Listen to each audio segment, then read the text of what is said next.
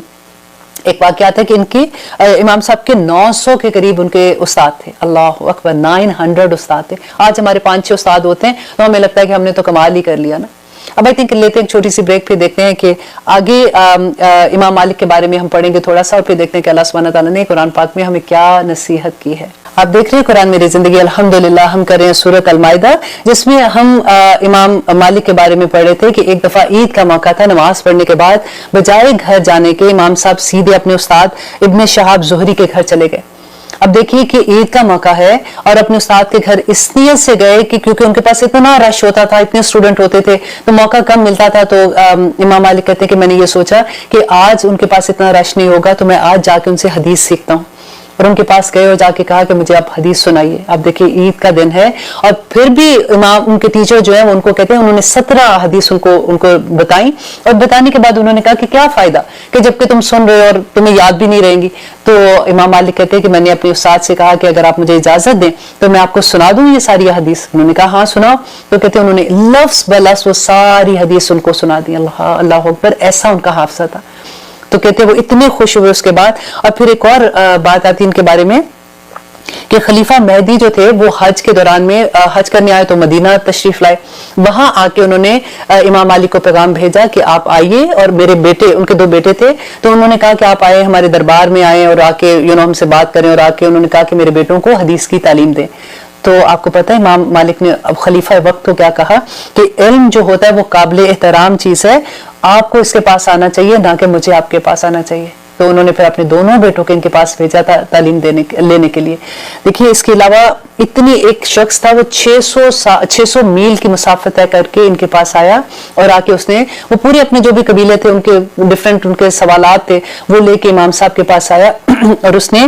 48 مسائل ان سے پوچھے. اور کہتے ہیں کہ 33 مسائل میں انہوں نے کہا کہ لا ادری کہ میں نہیں جانتا.